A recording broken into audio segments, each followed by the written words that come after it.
कुरान और ईसाई किताबों से तो बात समझ में आती है। यदि आपने हिंदू घर में जन्म लिया है तो आप कह सकते हैं कि सनातन किताबों में आदम की कहाँ बात हुई है। आपको अंत तक बने रहना होगा। हम सनातन किताबों से भी साबित करेंगे कि बस एक ही रास्ता बताया जा रहा था। हर जमाने में विभिन्न पैगंबरों यानी अवतारों द्वारा विभिन्न भाषाएं बोलने वालों के बीच और उस मार्ग को सही सही ना समझ पाने के कारण विभिन्न धर्मों की दीवारें उठ खड़ी हुई। और यदि धर्म एक ही रहा तो विभिन्न सेक्ट्स या मत उसके अंदर बनकर खड़े हो गए। पहले देखते हैं कि कुरान आदम का उल्लेख कहां कहां कर रहा है। थोड़ा ध्यान से सुनिएगा, क्योंकि बाद में जब आपको कुछ ईसाई सोर्सेस से और फिर सनातन किताबों से हम दिखाएंगे कि वहां भी एक ही समान बात हो रही है, तो आप कंपेयर कर पाए। देखिए कुरान 7:6 और 7:7 में क्या कहा जा रहा है। Thus, on judgment day we shall most certainly call to account all those unto whom a divine message was sent, and we shall most certainly call to account the message bearers themselves, and thereupon we shall most certainly reveal unto them our knowledge of their doings, for never have we been absent from them. सूरह आराफ स्वयं कह रहा है कि क़यामत के रोज़ उन तमाम लोगों को तलब किया जाएगा जिनके बीच खुदाई मैसेज भेजा गया था, और मैसेज ले जाने वालों को भी तलब किया जाएगा, और हम यकीनन उन पर जाहिर करेंगे उनके कर्मों के बारे में हमें जो ज्ञान है, क्योंकि ऐसा तो कभी हुआ ही नहीं कि हम मौजूद ना हो। कहा जा रहा है कि एक एक लम्हे की हमें जानकारी है। जिन लोगों के बीच मैसेज भेजा गया था उन्होंने कितना माना, और जो मैसेंजर्स यानी अवतार बनकर गए थे उन्होंने अपना काम कितना बखूबी निभाया, सब कुछ जानकारी है। हमसे बात करने वाली ये ताकत कौन है? आप समझ सकते हैं कि ये जो भी ताकत है, तमाम मैसेंजर्स यानी अवतार भी उसको ही जवाबदेह हैं। जाहिर है बात करने वाला परमात्मा है। सूरह आराफ में लगातार कई आयतों में आदम के क्रिएशन के समय की बात है। सूरह आराफ आयत 11 से शुरू करते हैं, जो कह रही है, आराफ का अर्थ होता है बुलंदी, सबसे ऊंचा स्थान। इन आयतों में उसी ऊंचे स्थान की बात हो रही है। देखिए सूरह आराफ 11:11, And indeed we created you, then we fashioned you, then we said to the angels, prostrate yourselves unto Adam. So they all did prostrate themselves except Iblis. He was not of the prostrating ones. पूरा सही translation हमने English में दे दिया। सूरह आराफ में लगातार कई आयतों में आदम के क्रिएशन के समय की बात हो रही है। कहा जा रहा है कि इसमें कोई शक नहीं कि हमने तुमको क्रिएट किया, तुम्हें तैयार किया, और फिर हमने फरिश्तों यानी एंजल से कहा कि आदम के सामने नतमस्तक हो जाओ। वे सब के सब आदम के सामने नतमस्तक हो गए, सिवाय इब्लीस के, क्योंकि वो नतमस्तक होने वालों में से नहीं था। इब्लीस के आदम के आगे सिजदा न करने की बात कुरान में एक और स्थान पर की जा रही है, 38वें चैप्टर की आयत 71 से 74 में। So mention when your Lord said to the angels, Indeed, I am going to create a human being from clay. So when I have proportioned him and breathed into him my created soul, then fall down to him in prostration. So the angels prostrated, all of them entirely, except Iblis. He was arrogant and became among the disbelievers. Disbelievers यहाँ पर main शब्द, मूल शब्द काफिर है। वो काफिर हो गया, छुटलाने वालों में से हो गया। मोहम्मद बताओ, जब तुम्हारे रब ने फरिश्तों से कहा कि यकीनन मैं मिट्टी से एक इंसान को क्रिएट करने जा रहा हूं, तो जब मैं उसको बना चुकूं और उसके अंदर अपनी रूह फूंक दूं या डाल दूं, तो तुम सब उसके आगे सिजदे में गिर जाना। जब ऐसा किया गया तो सब फरिश्ते सिजदे में गिर गए, सिवाय इब्लीस के, जिसके अभिमान ने उसको सिजदे में जाने से रोका, और इस प्रकार हुक्म की नाफरमानी करके वो झुटलाने वालों में से हो गया। याद रखने की बात यह है कि वैल्यू आदम के मिट्टी के शरीर की नहीं थी, बल्कि उस रूह की थी, उस आत्मा की थी जो आदम के शरीर में डाली गई। आत्मा को शरीर में कौन डालेगा सिवाय परमात्मा के? रूह यानी आत्मा आदम के शरीर में पहुंची तो वह अवतार यानी पैगंबर हो गए। सबसे पहले इंसान में जो रूह डाली गई थी वो पूरी तरह पाक थी। आदम का मर्तबा यह था कि फरिश्तों को कहा जा रहा था कि उसके आगे नतमस्तक हों। सवाल यह है कि मुसलमान तो मानते हैं कि इबादत तो सिर्फ खुदा की हो सकती है, फिर आदम के आगे फरिश्तों को नतमस्तक होने को क्यों कहा जा रहा है? समझिए, आदम के आगे नतमस्तक होना भी दरअसल खुदा के आगे नतमस्तक होना है, क्योंकि उसके ही हुक्म से नतमस्तक हुआ जा रहा है। अब जहां जहां जिस जिस मौके पर जो जो हुक्म हो, यदि तुम पर साबित है कि वह हुक्म तुम्हारे खुदा या उसके किसी नुमाइंदे की ओर से है, तो तुमको उस हुक्म के आगे नतमस्तक होना लाजमी है, यदि तुम उसको सारी सृष्टि का रब, अपना आका और खुदा मानते हो। याद रखो, खुदा के आगे नतमस्तक भी इसलिए हो रहे हैं क्योंकि वो जो हमारा रब है उसने ऐसा कहा यदि वो कहे कि इन हालात में, जैसे नजासत की हालत में इबादत ना करो, तो अब इबादत करना गलत है। तुम कहोगे क्यों गलत है? गलत इसलिए है कि उसने कहा कि नहीं करो। यदि हुक्म है कि उसकी इबादत और वरना करने से पहले अपने को पानी से पाक करो, और तुम ऐसा करने जा ही रहे हो कि तुम देखो कि कोई प्यास से बदहाल कुत्ता है और तुम्हारे पास मौजूद पानी के अतिरिक्त कोई और पानी मौजूद नहीं, तो अब तुम्हारा रब ये नहीं कहता कि रोबोट के समान खड़े हो जाओ और उसकी वैसे ही इबादत करो, बल्कि अब कहता है कि अपना पानी कुत्ते को पिला दो। याद रखो, तुम्हारा रब तुम्हें रोबोट नहीं बनाना चाहता, अंधे बनकर कुछ एक्टिविटीज निभाने को नहीं कहता, बल्कि हर लम्हे तुम्हें अपनी अकल से फैसले लेने वाला बनाना चाहता है। और यदि तुम इबादत के लिए खड़े हो गए और इबादत प्रारंभ कर दी, और अब तुमको आवाज आई कि कोई डूब रहा है या किसी और प्रकार कोई व्यक्ति मौत के मुहाने पर है, और तुम अपने रब की इबादत प्रारंभ कर चुके हो, तो भी तुम्हारे लिए लाजमी है कि अपनी इबादत त्याग करो, उस व्यक्ति की सहायता करो जो मौत के करीब है, चाहे वो हिंदू, मुस्लिम, दलित, सिख, ईसाई कोई भी क्यों ना हो, क्योंकि यही तुम्हारे रब का हुक्म है, ये भी इबादत है। याद रखने की बात यह है कि इबादत के दो ही स्वरूप हैं। एक तुम्हारे रब के आगे डायरेक्ट सुपुर्दगी, उसका ध्यान करना, उसके आगे नतमस्तक होना, और दूसरे उसके बंदों की सेवा। किसी भी मरते इंसान को बचाने से बड़ी क्या इबादत हो सकती है? कुरान कह रहा है कि एक इंसान की जान बचाना तमाम इंसानियत को बचाने के बराबर है, और एक निर्दोष को मार देना तमाम इंसानियत को कत्ल करने के बराबर है। आज के ज़माने में जब अनेक लोग तुम्हारे दुश्मन हो गए, तुमसे नफरत दिल में पाले हैं, फिर भी तुम किसी को कत्ल नहीं कर सकते, सिवाय तब जब वो हमलावर हो और तुम्हारी अपनी जान जाने का खतरा हो। ये इस्लाम की तालीम है हर जमाने के लिए। आइए सूरह आराफ की अगली आयत 7-12 देखते हैं। He said, What prevented you that you did not prostrate when I commanded you? He said, I am better than him. You created me of fire while you created him of clay. उसने यानी रब ने अल्लाह से कहा कि तुमको आदम के आगे नतमस्तक होने से किस चीज ने रोका जब मैंने तुमको हुक्म दिया था? उसने यानी इब्लीस ने उत्तर दिया कि मैं उससे बेहतर हूं, आदम से बेहतर हूं।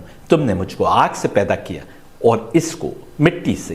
गौर करने की बात यह है कि इब्लीस खुदा की बंदगी से अपने को बाहर नहीं कर रहा, बल्कि वो तो मान रहा है कि उसको आग से पैदा करने वाला भी खुदा है, खुदा को खालिक और क्रिएटर मान रहा है। फिर इब्लीस शैतान क्यों बन गया? और वो भी तब जब उसने 1000 साल अपने रब की इबादत की थी, फरिश्तों के दरमियान रहते हुए, इस हद तक कि फरिश्ते उसको अपने जैसा समझने लगे थे। इससे एक सीख मिलती है, कोई बड़ा इबादत करने वाला दिख रहा हो और वो धर्म के नाम पर कोई कर्म कर रहा हो, तो ये आवश्यक नहीं कि उसका कर्म खुदा की मर्जी और धर्म के मुताबिक हो। बड़ी इबादत करने वाला भी अगला कर्म इब्लीस के लिए कर सकता है। बड़ी इबादतों के बाद भी यदि आपने खुदा की ओर का कोई हुक्म नहीं माना, तो आप शैतान के कारिंदे हो सकते हैं, आप काफिर कहलाने लायक हो सकते हैं। लंबी दाढ़ी रखकर और मुसलमानों का चोगा पहनकर यदि कोई मुसलमान कुकर्म करता नजर आए, तो उसको इस्लाम द्वारा समर्थित कर्म ना मान लीजिएगा। वो वैसे ही भटका हुआ है जैसे वेद को गले से लगाने वाले कौरव और उनके साथी समय के अवतार के विरुद्ध युद्ध पर आ गए और उनके साथ लड़ते हुए अनेक जुल्म किए। कहा जाता है कि रावण से बड़ा शिव भक्त कोई नहीं था, लेकिन उसके ईगो ने उसको मार्ग से भ्रमित कर दिया और वो समय के अवतार राम के हाथों कत्ल किए जाने लायक बन गया। कैरेक्टर में अनेक छोटी प्रतीत होने वाली बुराइयां आपको पथ से भ्रष्ट कर सकती हैं। जैसे तमाम इबादतों के बाद इब्लीस के ईगो ने उसको कहना मानने से बहका दिया। वो ये तो मान रहा था कि उसको क्रिएट करने वाला खुदा है, लेकिन खुदा की नहीं मान रहा था। गीता 13:7 से 10 ऐसी बुराइयों का उल्लेख कर रही है जिनसे हमको बचना है, जो कहने को तो छोटी बुराइयां हैं, लेकिन वही हमें पथ से भ्रष्ट कर सकती हैं।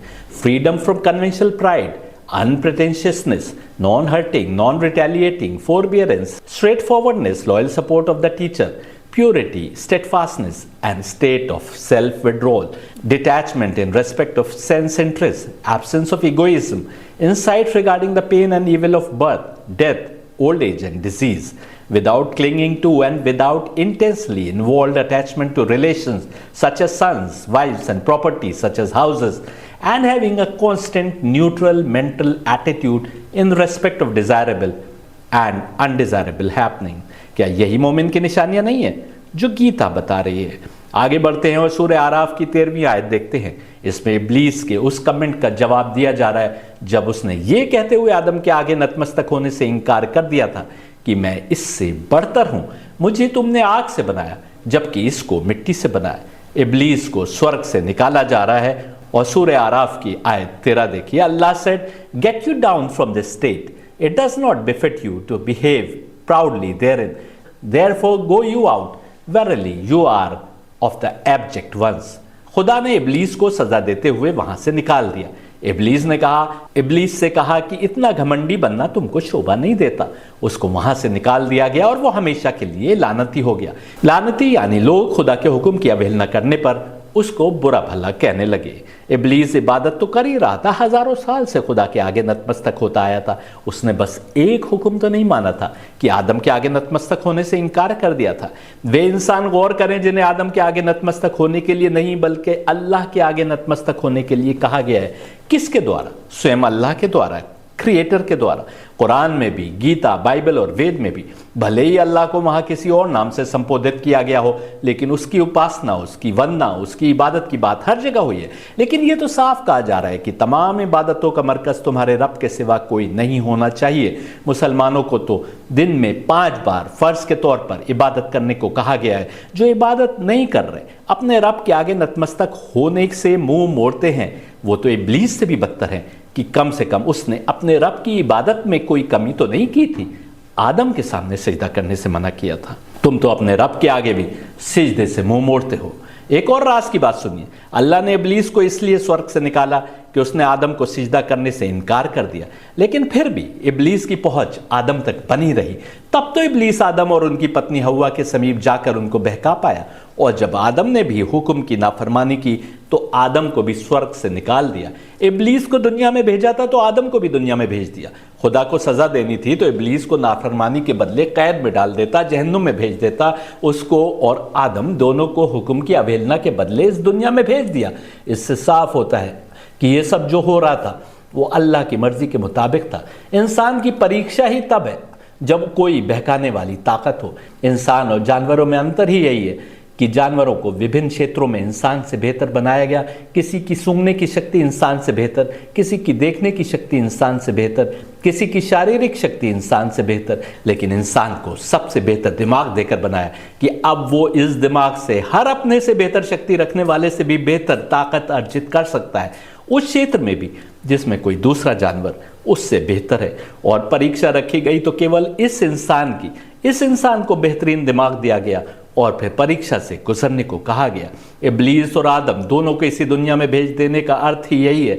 इब्लीस को स्वर्ग से निकाल देने के बावजूद उसकी वहां तक पहुंच बने रहने का अर्थ भी यही है जहां पर आदम और हव्वा थे, कि आदम और हव्वा को शिक्षा मिल जाए कि उनको बहकाने वाला कौन है, कौन जिम्मेदार है स्वर्ग से उनके जमीन पर आने का। जमीन पर आदम की औलाद भी है और इब्लीस भी है।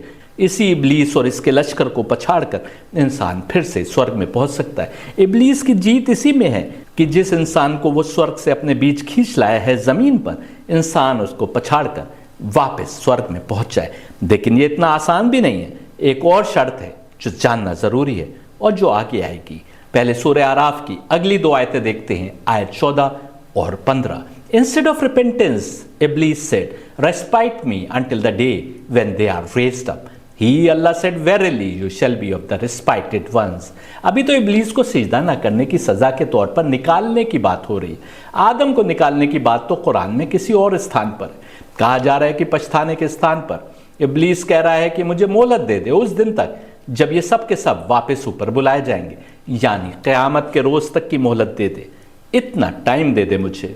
आयत 13 में इब्लीस से कहा गया है कि यहां से नीचे चला जा, और 14 में इब्लीस कह रहा है कि मुझे मोहलत दे दे जब तक कि ये सब ऊपर न बुलाए जाए। जब इब्लीस को निकाला गया उस समय तक तो उसने आदम को नहीं बहकाया था और ना आदम जमीन पर भेजे गए थे। उस समय तो इब्लीस को स्वर्ग से निकाल कर नीचे भेजा जा रहा था, लेकिन आदम को जमीन के लिए पैदा किया जा रहा है। ये इब्लीस और फरिश्ते सब जानते थे।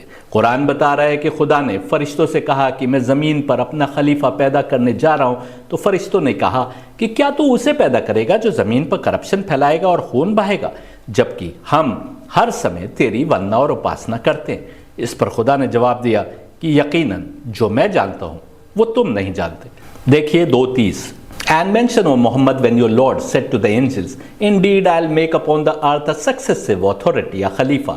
They said, Will you place upon it one who causes They said, will you place upon it one who causes corruption therein and sheds blood, while we declare your praise and sanctify you? Allah said, indeed I know that which you do not know. जो मैं जानता हूं वो तुम नहीं जानते। ये अल्लाह का कॉन्फिडेंस दिखाता है इस इंसान पर। अल्लाह जानता है कि चाहे कितनी ही कोशिशें क्यों ना हो जाए, कुछ लोग हर जमाने में ऐसे जरूर निकल आएंगे जो इब्लीस के हर हथकंडे को फेल करते हुए कामयाबी की उस मंजिल तक पहुंचेंगे जिसकी हमसे उम्मीद की जाती है। इब्लीस को यह भी पता था कि एक दिन नीचे की दुनिया में इंसान का अंत होगा और इंसान को क़यामत के दिन एक बार फिर उसके रब के हुजूर में हाजिरी के लिए ऊपर बुलाया जाएगा। ऐसा क्यों, जबकि ये सब तो अभी हुआ ही नहीं था। दरअसल इब्लीस इस आदम से पहले जो आदम और जिन बसाए गए थे उनका हाल देख चुका था कि उनका क्या हश्र हुआ। वो खुद भी तो पहले की किसी क्रिएशन से बचा हुआ था। कुरान की आयत 2:30 में फरिश्तों का सवाल कि क्या तू उसे पैदा करेगा कि जो ज़मीन पर खुरेसी करे, एक दूसरे का कत्ल करे। इससे साफ हो जाता है कि फरिश्ते भी देख चुके थे कि पहले की क्रिएशन ने कैसे अपने आप को तबाह किया था। इस पर खुदा ने जवाब दिया था कि जो मैं जानता हूं वो तुम नहीं जानते। यानी तुम तो देख रहे हो कि कैसे इंसान ने एक दूसरे को तबाह किया, मैं देख रहा हूं कि कैसे कुछ लोग हर ज़माने में उस कड़ी परीक्षा को पास करके वापस खुदा तक पहुंच गए। इन्हीं कुछ लोगों के लिए तो दुनिया बसाई गई है।